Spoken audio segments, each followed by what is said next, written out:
Sin motivación no hay sacrificio, sin sacrificio no hay disciplina, sin disciplina no hay éxito. Gracias por acompañarnos en otro programa más de Disruptiva por Telamiga Internacional. Hoy tendremos varias miradas desde la academia, desde nuestra casa de estudios, pero con un concepto muy global. Bienvenidos.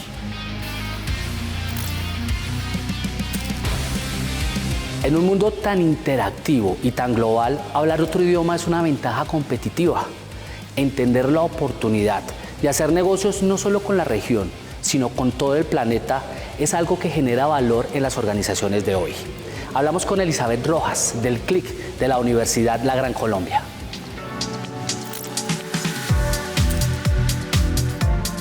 Nos conectamos con el mundo de un momento a otro y no nos dimos cuenta a qué horas, pero nos dimos cuenta también que no tenemos todas las herramientas para poderlo hacer como debería ser. Recomendaciones, empecemos a hablar otros idiomas, empecémonos a comunicar con ellos. Las redes nos han ayudado muchísimo, hay una cantidad de herramientas que nos ayudan a hablar en inglés, en francés, en italiano. Sí, tenemos traductores, tenemos aplicaciones que nos ayudan muchísimo, pero no transmiten lo que de verdad nosotros como emprendedores, empresarios queremos hacer. Si yo quiero vender un producto, ¿cuál es la esencia? ¿Cuál es el core que de verdad sostiene todo mi emprendimiento? Y eso, ¿quién lo puede hacer? Solamente quien conoce su producto. ¿Cómo lo puedo expresar a otros campos, a otras latitudes? A través de los idiomas. El inglés te abre todas las puertas, absolutamente todas, es mucho más fácil llegar, ni hablar del francés, del italiano, las lenguas orientales ahorita son un boom grandísimo. Hagamos esas lenguas extranjeras parte de nuestras vidas.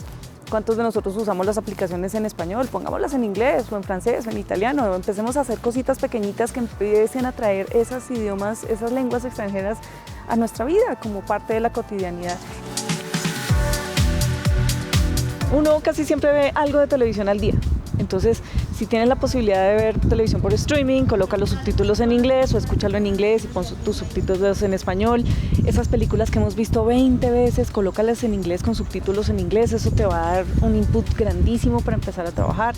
Mientras vas en tu carro, vas escuchando música en inglés, videos en YouTube que te dan cualquier cantidad de tips y eso empieza a fortalecer esas bases que muchos ya tenemos, pero como que están flojitas todavía. Empieza con ese vocabulario, qué vocabulario te interesa aprender, empieza a enfocarte por ese lado y cuando ya tengas unas basecitas puedes ir a apoyarte ya en centros un poco más especializados para que no empieces de cero y para eso por ejemplo tenemos el Centro de Lenguas de la Universidad La Gran Colombia, el CLIC, entonces los invitamos a que lleguen con nosotros y hagamos esos cursos y empecemos a fortalecer esas habilidades que definitivamente necesitamos para poder interactuar con el mundo.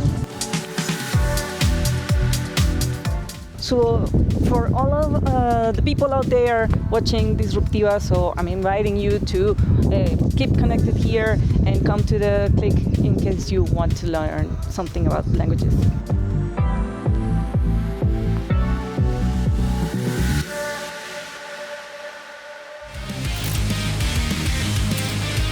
La economía actual se mueve con un alto grado de volatilidad, de incertidumbre, de complejidad y de ambigüedad.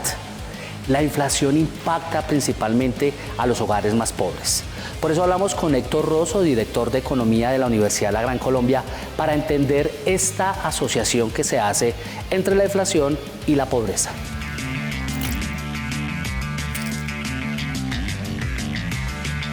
En este momento, la inflación se volvió el gran problema económico de todas las economías, en general en Europa, en América Latina, el mismo Estados Unidos, que es un país que históricamente se había caracterizado por niveles de inflación muy bajos, pues se han disparado 1 o 2 dígitos.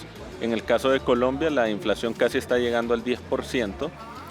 Y hay algo muy importante, cuando uno ve los datos del DANE y ve la inflación según el estrato socioeconómico, en las capas medias y altas, la inflación es por debajo del promedio nacional, estamos hablando casi del 8%, pero en los lugares más pobres la inflación llega casi al 11%. O sea, entre más pobre, más lo golpea la inflación. Ahora, ¿qué es lo que pasa? Una persona que tiene plata, que gana unos 10 millones, para poner un ejemplo, puede destinar 2 millones de pesos al mes en alimentos. Pero una persona pobre, que gana el salario mínimo, destina más del 70% a alimentación, transporte, vivienda, que es justamente los rubros que más han subido.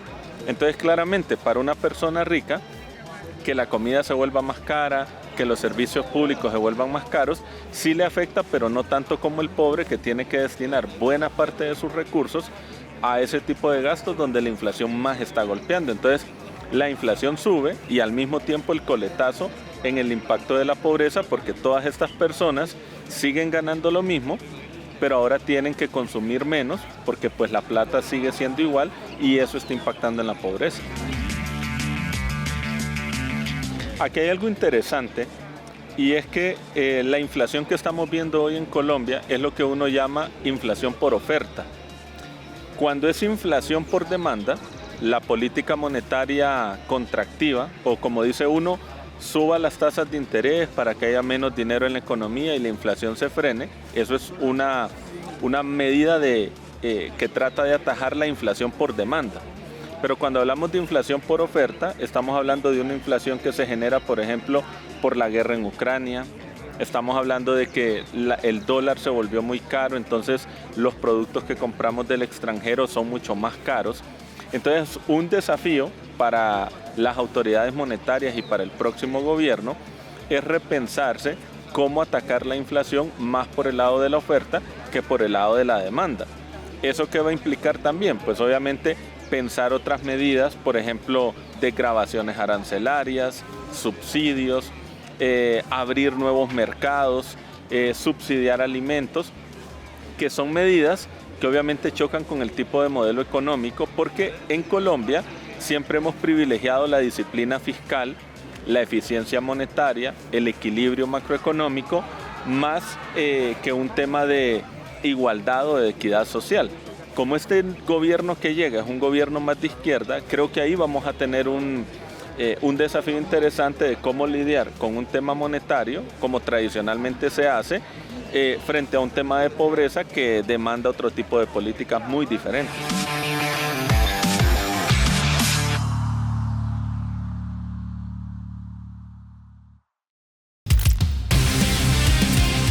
No son los individuos los que logran las empresas exitosas, son los equipos. Continúe aquí en Disruptiva, desde la Amiga Internacional. Los emprendedores se enfrentan a distintas situaciones a la hora de construir un modelo de negocio, entre ellos el financiero. Por eso hablamos con un experto, con Carlos Mauricio Cárdenas, vicerrector de Gestión Financiera de la Universidad de la Gran Colombia. Él nos entrega algunas herramientas para poder llevar de la mejor manera la construcción de esos nuevos emprendimientos.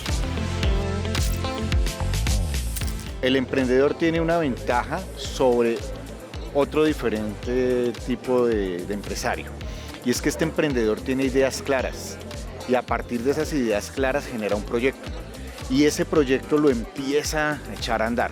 Dentro de ese proyecto, para empezarlo a echar a andar, ya tiene muy claro qué quiere, dónde lo quiere, cuánto lo quiere. Genial. ¿Qué le hace falta o qué debe tener siempre muy presente? ¿Cómo voy a financiar mi proyecto? ¿Cómo hago que esa financiación sea lo suficientemente equilibrada para que eso que decíamos de que sea sostenible, que sea perdurable en el tiempo, pueda hacerse realidad? Entonces aquí vienen temas que desde lo financiero tienen que aterrizarse muy bien.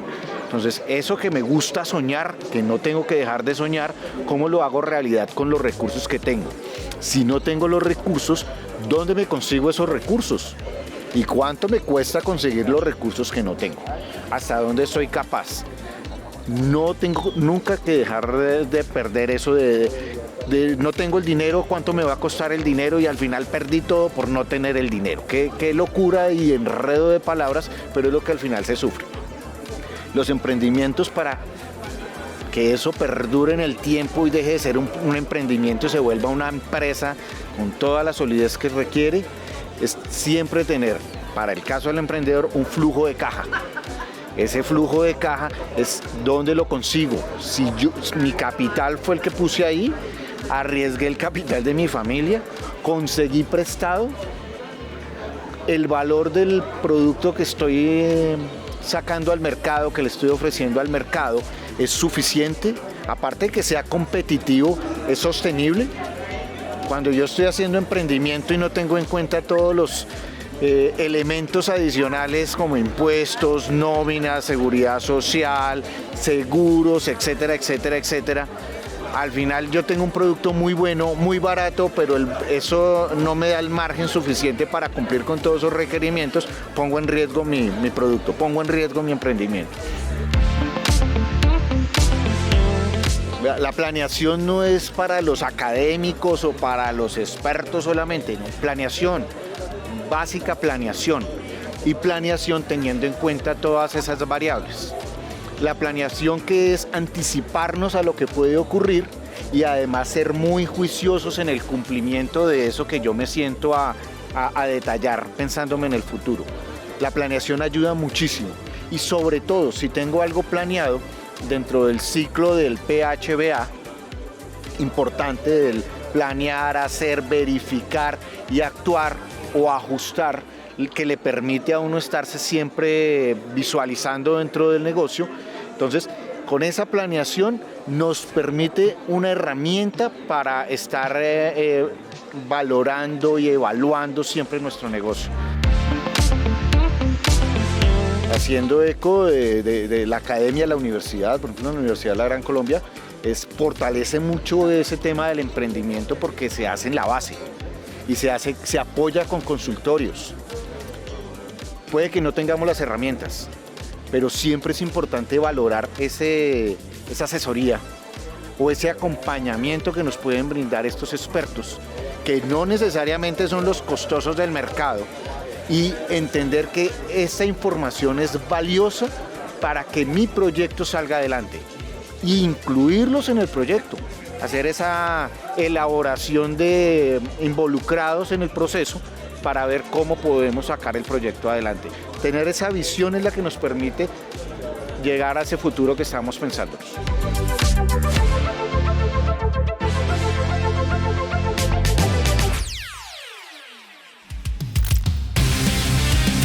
Cuando tu cerebro dice no puedo, deja de trabajar.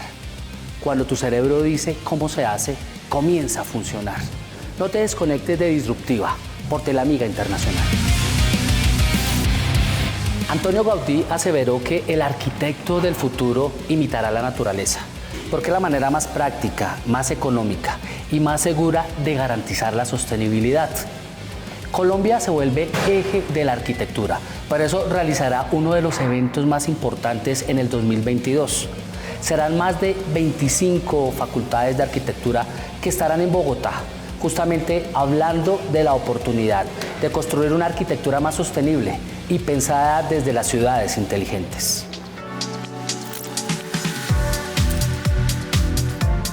Muy importante la noticia que nos da la Unión de Escuelas y Facultades de Arquitectura de Latinoamérica, UDEFAL, ya que generó hace unos días la responsabilidad a la Universidad de la Gran Colombia, representando a Colombia en la Conferencia Latinoamericana de Escuelas y Facultades de Arquitectura de Latinoamérica, frente a esa perspectiva de lo que es la incidencia post-pandemia frente al ejercicio profesional.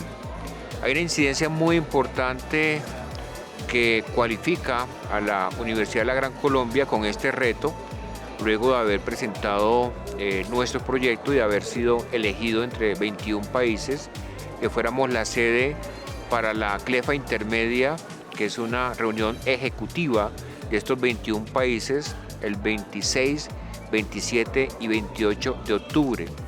De la misma manera se conecta con la CLEFA 2023, en donde es un magno evento de 21 países, en donde nos representan los investigadores, el capítulo de estudiantes y las grandes conferencias que se hacen desde el CLEFA Intermedio 2022 y que están relacionadas con el tema tecnológico que se implementó a partir de la pandemia, cuando las universidades revolucionaron de manera muy significativa una evolución de sus laboratorios.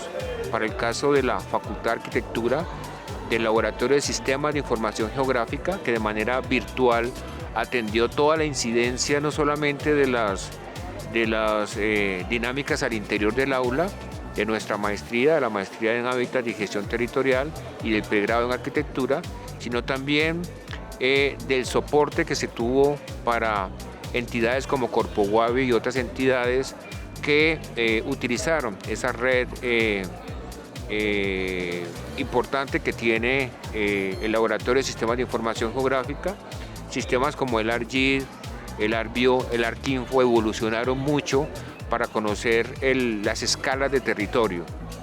De igual manera, toda una dinámica de tipo ambiental con sensores que de manera remota se implementaron y al interior de la Facultad de Arquitectura se generaron permanentemente, mirando toda una dinámica de seguimiento a situaciones de orden ambiental. El caso del domo sostenible que está en la sede, en el campus de Chía, en el cual es una unidad inmobiliaria que de manera remota se implementó en esta pandemia y que desde los laboratorios de bioclimática permanentemente se monitorearon sobre los factores climáticos y la incidencia de los materiales constitutivos de esta unidad inmobiliaria al interior de este domo sostenible y que de alguna manera nos permiten evolucionar en diseño, nos permiten evolucionar en toda la dinámica de los materiales aplicados a un mejor hecho ambiental.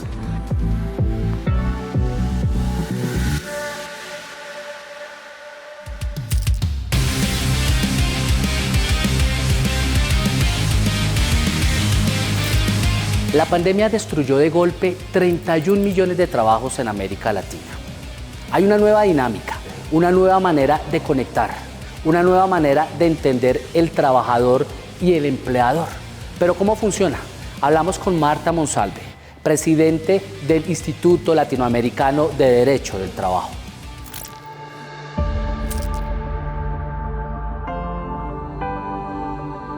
Aun cuando pueda resultar un poco manida esta expresión de que el mundo se ha dividido en dos, creo que vale la pena puntualizarlo.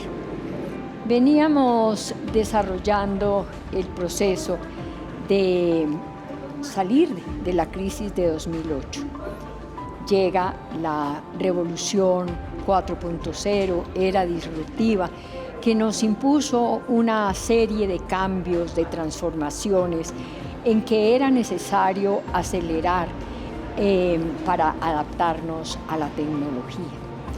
Estábamos en ello cuando irrumpe de una manera intempestiva un enemigo absolutamente desconocido como es la pandemia del COVID, para el cual nosotros realmente no estábamos preparados precisamente por su carácter intempestivo. Y además, para completar este cuadro, pues la guerra entre Rusia y Ucrania sencillamente nos ha transformado el mundo. Pero ¿qué pasa? Que de las crisis tenemos que sacar enseñanzas, son retos y estamos enfrentados precisamente a ese reto de la gran transformación, esa transformación tecnológica y esa transformación a las nuevas formas de trabajo que se dieron precisamente a partir de la utilización de los medios tecnológicos por la circunstancia precisamente de la pandemia.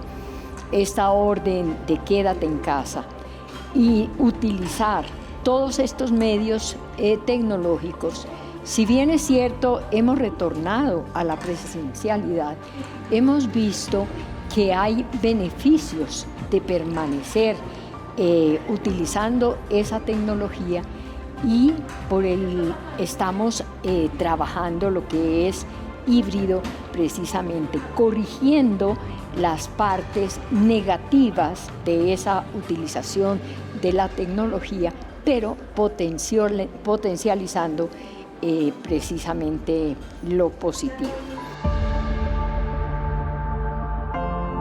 los documentos muy recientes, precisamente a través del centenario de la OIT, en donde está el informe de la Comisión sobre el trabajo para un futuro mejor, se enfatiza en la importancia de nuevas organizaciones de trabajadores y de empleadores. Eso quiere decir que tenemos que transformarnos, que tenemos que innovar, que tenemos que adaptarnos a las necesidades del siglo XXI.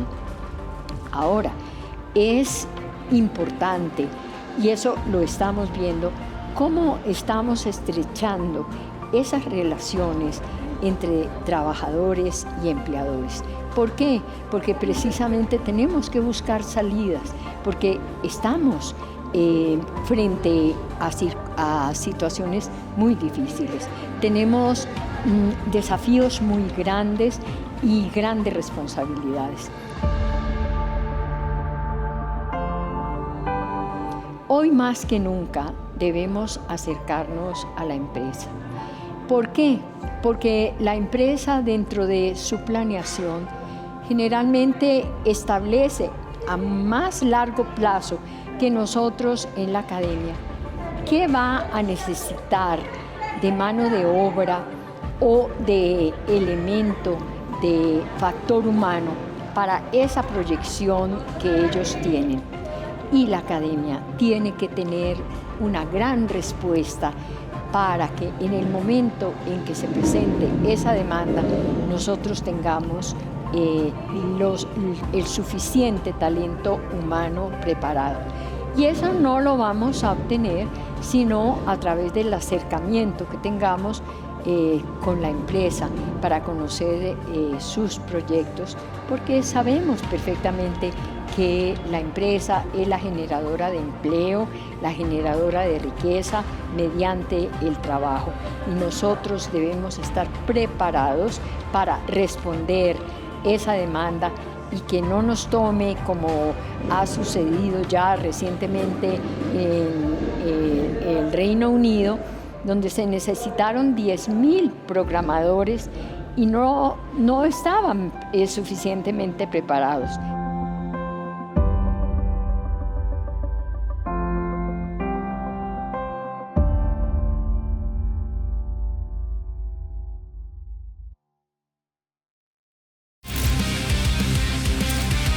Gracias por acompañarnos en otro capítulo de Disruptiva.